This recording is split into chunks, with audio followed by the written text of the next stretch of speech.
Welcome to Channel's Business Global with me, Juliana Olayinka, from our studios here in London. On today's show, as political heavyweights gathered in Belfast to commemorate the 25th anniversary of the Good Friday Agreement for Peace, a Brexit-induced boycott of power sharing in Northern Ireland hangs over the head of the British government. The former British Minister of State for Europe, Denis McShane, will soon be joining me from right here in the British capital for a history lesson in the politics of the island of Ireland. And Vice President Yemi Osinbajo says Africa can become a major player in the global quest for energy transition. He made these remarks at this week's Nigeria International Energy Summit. One of the event's conveners, Blessing Anakamio, the chief executive of Blade Global, will be joining me from the Federal Capital Territory with more insight into the gathering. Then later, with an estimated value of nearly $20 billion, the African space industry is attempting to solidify its position within the global space race. Temidayo Onioshun, the Managing Director of Space in Africa, will be joining me from Abidjan with further details. But first, let's start the show by taking a closer look at the UK economy.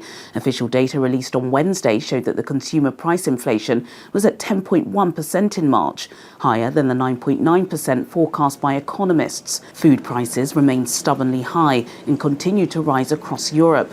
The ongoing war in Ukraine has pushed up prices of grains and vegetable oil, and energy prices have pushed up the cost of transport, logistics and packaging. The Chancellor insists that driving down inflation remains a government priority. But it's important to say, although our core inflation is marginally higher than other countries, Germany, for example, has higher food price inflation than we have. So this is a common problem that we're all facing. And when I talk to my colleagues at the International Monetary Fund, everyone is very clear that the UK is on the right track to focus on bringing down inflation. And if we do that, we can get through this very difficult period and make sure that we're not having the same discussion this time next year, and that we can get back to growth, which is what we want to see. Well, for more analysis on the state of the British economy, I was earlier joined in the studio by our business correspondent, Simon Pusey. Well, Simon, the Chancellor's still insisting that the government are on track to bring growth back into the economy, but all of the data we're seeing from the ONS tells us otherwise. Do you think we should be concerned? Yeah, and growth has been the watchword, really, that Rishi Sunak and the government and the Chancellor Jeremy Hunt have kind of really been pushing, haven't they? And we remember Liz Truss was doing that a lot more than they were, but growth is very important to the Conservatives, and fiscal responsibility also very important. To be fair to them, the Bank of England says that we are no longer going to be in a recession. They predicted at the beginning of the year that we would definitely be in it by now, but they say that the UK economy is expected to grow slightly in the second quarter of this year, so that's good news. But then you look at so many other things, and for the ordinary household, they're not going to really care what the UK economy is doing as a whole, because they don't really care what billionaires are up to. But inflation is a big thing, and inflation, especially for the poorest, is really hitting hard. So on food and energy, obviously the crisis in Ukraine not helping energy prices, but food is massively up, and this isn't just any ordinary food. These are basic foodstuffs like olive oil and sugar and cheese and eggs. They are huge. It's sort of 49%, 42% in inflation, cheese 33%, eggs 32%. It's not the same with the super high-end, high products for like caviar that inflation will have probably hit it a little bit, but it's not the same. So basically the poorest are hurting the most, and at the moment this is the fastest annual increase in food and drink prices since 1977, and pay increases are obviously not keeping up with inflation, so that's why we're seeing so many strikes at the moment. We're seeing nurses and teachers walking out, and junior doctors. Prime Minister Rishi Sunak has pledged to halve inflation by the end of 2023. That was one of the things that really got him to the position that he's in at the moment. And one of his 5 key pledges, but the Labour Party is saying that so much more needs to be done for those poorest people, because the US, for example, have done this flagship Inflation Reduction Act, which Joe Biden implemented, and the UK have kind of shrugged and gone, okay, so what? And I think the Labour Party is saying you could have kind of tagged onto this or done something similar or taken the lead from Joe Biden.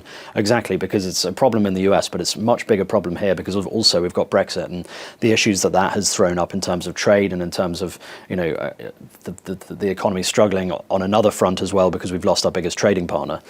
So I think the Labour Party is saying, hey, you know there's a problem here and you're working to resolve it, but you could be doing so much more for the poorest in the country. So it'll be another key thing really that's going to be debated at the next general election.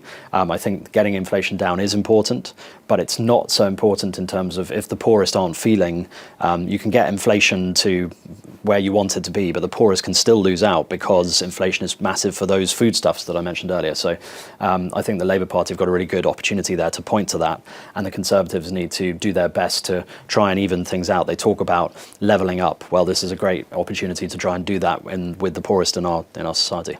Absolutely. It's still really, really tough for the cost of living crisis in Britain. Thanks, Simon. Thank you.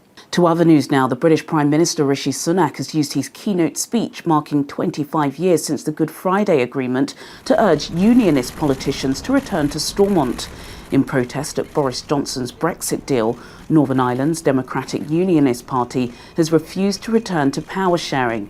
The Prime Minister called the stalemate a profound concern. And I want to speak directly for a moment to the representatives of unionism, who include many diverse voices and whose concerns with the protocol we are focused on addressing.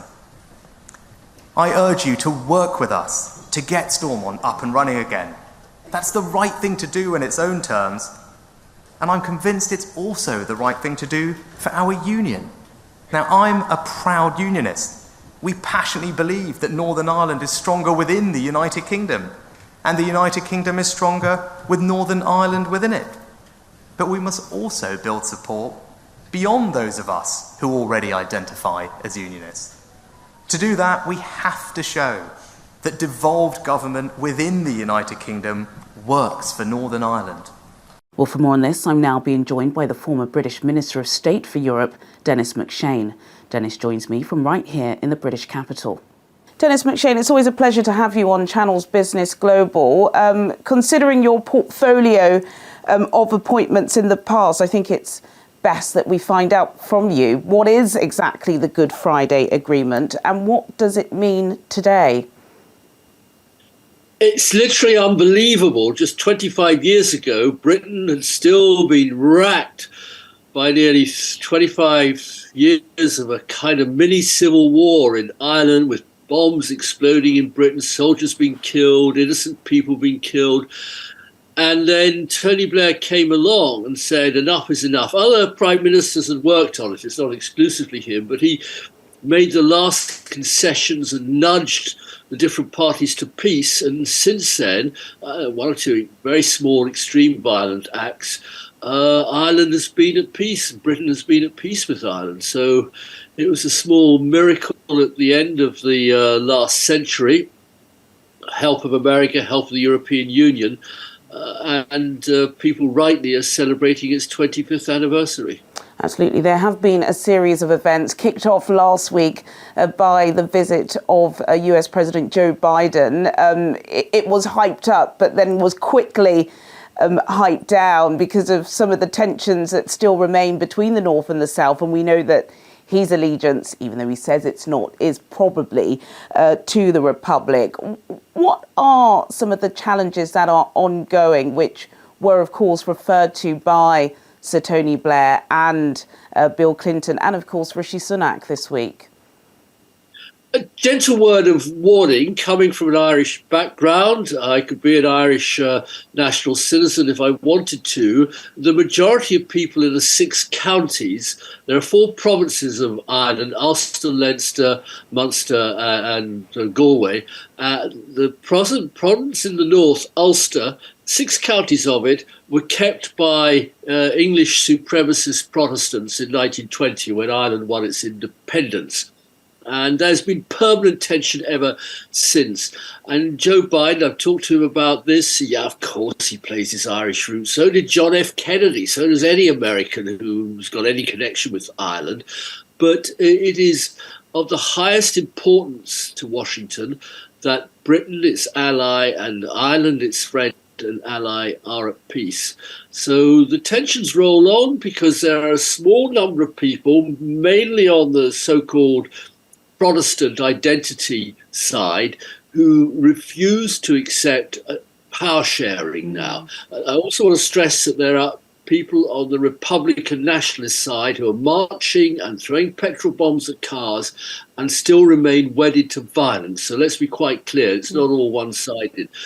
But what we've had the last 2 or 3 days in particular is, in a sense, the international community on its knees, from America, from Ursula von der Leyen, the president of the European Commission, obviously Sir Tony Blair, begging the Protestant representatives of the minority community in Northern Ireland, please get back into power sharing. You win nothing, we gain nothing from sticking on your old positions. Time to move on. Let all the people of Ireland, all the people of all of the British Isles live with each other, at least in peace, whatever their political differences.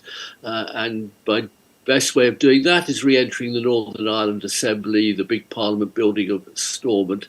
So the ball is now firmly in the court of the Democratic Unionist Party. Was it naive of Rishi Sunak to think that the Windsor framework would sweep over all of the issues that the DUP have? Of course, he used his address to urge them to rejoin this power sharing agreement. If they don't, what does that mean? It just means, very sadly, the British government will have to once again perhaps resume full authority as the executive power in Ireland without any devolved democratic authority. That will, I think, upset an awful lot of the more nationalist, Catholic, I hesitate to sort of attach religious labels to people, community in Ireland, and be a setback. It won't advance the cause of the Protestant position. Everybody's navigating, waiting for next elections to see who emerges. So I mean, there are endless tensions, and basically Brexit can only work if the island of Ireland, the geographical expression, the island of Ireland, is a single economic unit. Otherwise, you have to have a proper border, customs checks between the 6 British counties of Northern Ireland and the rest of the European Union, because Ireland's in the EU. And it was that border that was the #1 target for violence over many years, going right back to the 1930s. The Catholic nationalists would pose bombs and blow people up and shoot at the British officers, customs officers, police officers, and then the army has to be sent in. And there are some people on both the nationalist side and on the unionist Protestant side who sort of almost want to go back to that tension and that violence. And there were DUP MPs who called the Good Friday Agreement a capitulation. I mean, a capitulation that brings peace to communities that have only known war and violence for 25 years. Extraordinary language. So we'll just have to see whether the DUP can rise above its old upset, its old angers, and some legitimate grievances, because none of these EU regulations and rules are ever perfect to satisfy everybody, but at least get back to being a self-governing community within the broader United Kingdom. Absolutely, that's the goal. We'll just have to wait and see. As you said, the ball is firmly in the DUP's court at the moment. Dennis McShane, former British Minister of State for Europe, thank you so much for your time today. Pleasure. Coming up on Channel's Business Global, I'll be joined by Blessing Enakimior, the Chief Executive of Blay Global, who will be joining me directly from the Nigeria International Energy Summit, which has been taking place in Abuja this week. And with a value of $20 billion, it's fair to say that Africa does indeed have a position within the global space race. Temidayo Onioshan, the Managing Director of Space in Africa, will be joining me from Abidjan for more insight. All of this after the break. Do stay with us. Welcome back to Channel's Business Global with me, Juliana Olayinka, from our studios here in London. The Nigeria International Energy Summit has been taking place in the Federal Capital Territory this week under the theme Global Perspectives for a Sustainable Energy Future. As the world shifts from fossil-based systems of energy production and consumption to renewable energy sources like wind and solar, Nigeria's Vice President Yemi Osinbajo told the oil and gas execs present at the event that rather than playing the victim, Africa can become a major player in the global quest for energy transition. Well, for more on this, I'm now being joined by one of the conveners of the summit, Blessing Enakimior, the Chief Executive of Blay Global and Director of Events at Brevity Anderson Trade Advisory. Blessing joins me from Abuja. Blessing Enakimior, thank you so much for taking time out of your busy schedule to join us on the show. I've got to say, if anybody was in doubt that oil and gas was the lifeline of the Nigerian economy, then surely they haven't been at the events that have been taking place in Abuja this week. It's been a huge event. I know that you were one of the conveners. Just talk to us, if you can, about what was the purpose and whether those goals have been achieved. Hi, Juliana. Thanks for having me. Our theme for this year is Global Perspectives for a Sustainable Energy Future. And I must say that, yes, we are on the final day, and I can say, yes, we are working towards achieving it, because we had a global audience here for the past 4 days. It's been amazing to see people come from all parts of the world, all parts of the ecosystem coming together to have the conversation here in Nigeria. Certainly, one thing that took me by surprise is just how many Nigerian women have managed to secure pretty prominent positions across sectors of the oil and gas economy. I know that you've managed to curate some sideline discussions. What were the purpose of these conversations, and why is it so important, even though it's a pretty obvious question, for women to be at the top seat when we are discussing the sustainable transition of Nigeria and oil and gas? You see, we had the female-powered breakfast meeting on Tuesday morning, and it was amazing. We were planning to have 50 women. We had 120 women and 5 men attend the breakfast. It was a huge turnout, and it is amazing to see that there are women who are ready to come together, to work together, to have, again, these conversations. There's no way we can achieve a just energy transition without women in the room. There is no way. So if you look back in history, any transition, any changes that have been made, any global shift, there was a woman in the front. So we are creating these opportunities to make sure that, one, women know what's happening, and 2, that they have a platform to feel like they are heard, to have a platform to speak openly, clearly to themselves and to each other, and together create a united front where we can say and present here, this is the roadmap that we suggest. This is the roadmap that we recommend, and make sure that women are mentored, women are encouraged to create an economic empowerment for ourselves, really. Blessing. So we're looking forward to that. Enakimio, Chief Executive of Blay Global, Director of Events at Brevity Anderson Trade Advisory, which put on this mammoth event in the Federal Capital Territory. Thank you so much for your time today. Thank you for having me. Now to our final story. The global space economy is worth an estimated $469 billion, while the African space economy was recently valued at $19.5 billion, and that's projected to grow by more than 16% by 2026, with SpaceX launching the world's biggest and most powerful rocket system, which will eventually carry astronauts to Mars. Questions are now being asked about where Africa is positioned in the global space race. Well, for more on this, I'm now being joined by Temidayo Onioshan, the Managing Director of Space in Africa. Temidayo joins me from Abidjan. Temidayo Onioshan, thank you so much for joining me on the show. I'm pretty excited. I very rarely get excited about some discussions, but when it's a discussion about space, yes, it piques my interest completely. So SpaceX, after much dither and delay and issues, of course, it's finally launching its Mars-bound Starship craft into orbit. Can you please explain to us mere mortals what this phenomenal project means for science and, of course, for humanity as a whole? Thank you very much for having me. The project is actually capable of revolutionizing space exploration. So Starship, along with its super heavy booster, is fully reusable.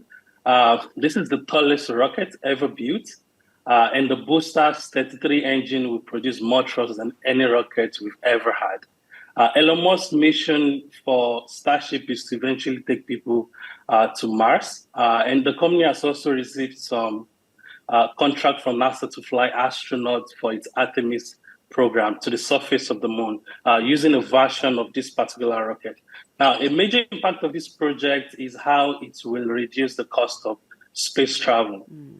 You see, between 1970 and 2000, the cost to launch a kilogram of payload to space was about $18,000. In 2010, SpaceX Falcon 9 brought the cost down to $2,600. And in 2018, SpaceX Falcon Heavy brought this cost down to $1,500 to launch a kilogram of payload to space. And this was instrumental in democratizing space and making it accessible to countries that couldn't afford expensive space mission, including a lot of African countries. Now, today, a Starship launch would fall to under $10 million, which means to launch a kilogram of payload to space will now be about $100. And this is going to change, space mission in general. So far, SpaceX has launched like 12 satellites for African countries. They launched 2 for Egypt, 2 for Kenya, 5 for South Africa, 1 for Nigeria, Ghana, and Mauritius. So as they're bringing the cost of payload launch down, this is actually helping a lot of African countries to access space. Absolutely, Temidayo, and that goes nicely into my second question, because of course, what's exciting me is what's happening with the African space race. I was doing some extensive reading, and you mentioned that Kenya are launching their own satellites. I'm kind of hoping to hear more from you about Nigeria, but where are we in our pursuit to leave Earth? So presently, more than 20 African countries actually have some sort of space program today. And this industry is generating about $19 billion annually. So African countries have launched 58 satellites so far. And we have 15 African countries that have launched at least 1 satellite. So this includes Algeria, Angola, Egypt, Ethiopia, Ghana, Kenya, Mauritius, Morocco, Nigeria, Rwanda, South Africa, Sudan, Tunisia, Zimbabwe, and Uganda. And over $5 billion have actually been spent on this satellite program. However, the fundamentals of African space program remains to capitalize on space technologies to address the continent's socioeconomic problems. So beyond what individual countries are also doing, the African Union Commission, through its Agenda 2063, has also identified space technologies as a critical tool to boost the continent's economic growth and development. And, a tool to further the rapid transformation on the continent. But currently, we don't really have a lot of, space exploration programs on the continent. Although we do have countries like Nigeria and South Africa with rocket development ambition, but none of them is matured enough to successfully put any payload in space. So hence, 58 satellites that have been launched were launched using, rockets from other part of the world. But we're hoping that in the next decade, if African countries are able to decide to prioritize space exploration as part of the space program, maybe we would see a payload being launched from the African side into space. So let's hope, yes, we'll be up there with the likes of Bezos, Branson and Musk sometime soon. Perhaps it will be you in that rocket. Temidayo Onioshun, Managing Director, Space in Africa. Really fascinating speaking with you today. Thank you. Thank you very much. Well, sadly, that's all we have time for today. But as always, do get in touch with your comments and suggestions. I'll see you at the same time next week for more in-depth business analysis on Channel's Business Global. Goodbye.